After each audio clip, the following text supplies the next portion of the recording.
सुप्रभात बच्चों। आज मैं आपको निबंध लेखन के बारे में बताऊंगी कि निबंध कैसे लिखा जाता है। निबंध का मतलब होता है कि अच्छी प्रकार से बंधा हुआ।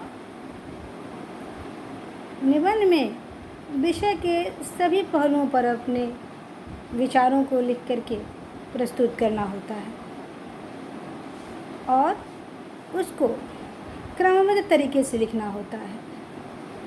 समय इसमें सीमा का भी ध्यान रखना होता है, वर्तनी का भी होता है, भाषा का भी होता है और इसकी भाषा सरल होनी चाहिए, स्पष्ट होनी चाहिए। तो इस प्रकार से हम निबंध लेखन करते हैं।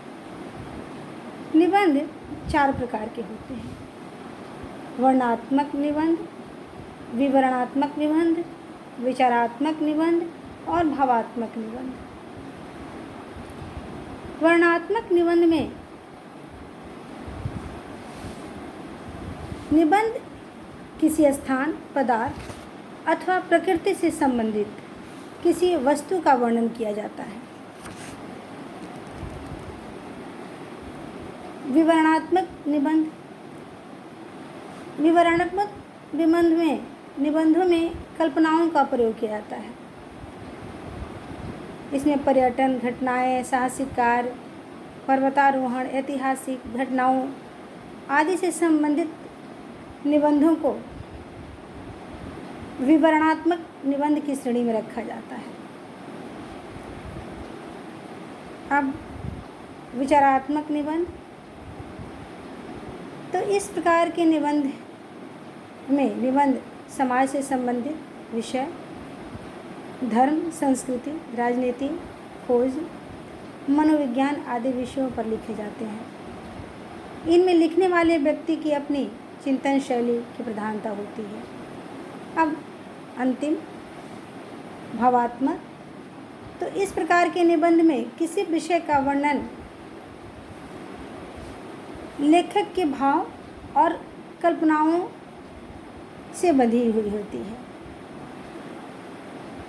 जैसे यदि मैं प्रधानमंत्री होता, मेरा मित्र, मेरी पुस्तक, इस तरह के जो निबंध होते हैं वे भावात्मक निबंध की श्रेणी में आते हैं।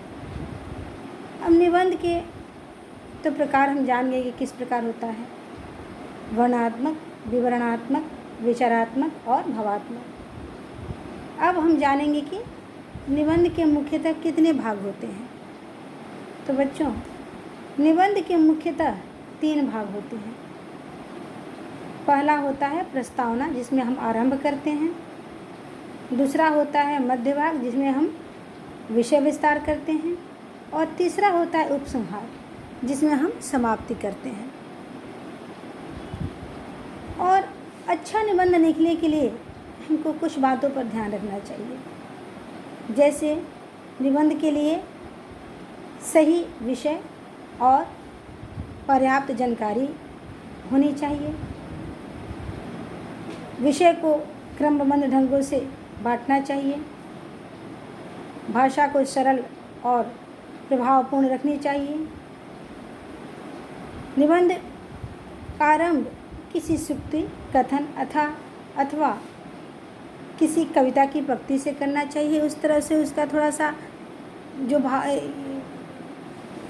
जो उसका प्रभाव है अच्छी तरह से पड़ता है। वर्तनी को शुद्ध रखनी चाहिए। समय सीमा का भी ध्यान रखना चाहिए और उचित विराम चिन्हों का प्रयोग करना चाहिए। उसके बाद विषय से संबंधित सभी पक्षों पर चर्चा करनी चाहिए।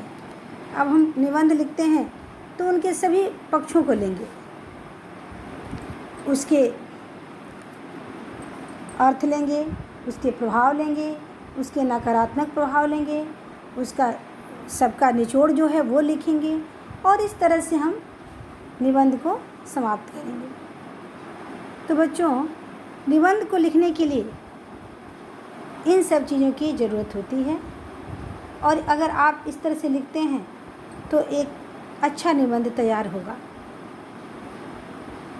तो आपको आज हम दे रहे हैं एक निबंध जो कि आपको लिखने के लिए दे रहे हैं, आपके प्रैक्टिस के लिए दे रहे हैं कि आपको लिखने आ रहा है कि नहीं आ रहा है, और आप लिखकर मुझे दिखाएंगे या बताएंगे। बढ़ती जनसंख्या का प्रकोप। बढ़ती जनसंख्या का प्रकोप आपका विषय होगा, बढ़ती जनसंख्या का प्रकोप, और आप लिख करके मुझे दिखाएंगे, मेरे पास भेजेंगे या मुझे सुनाएंगे। धन्यवाद बच्चों।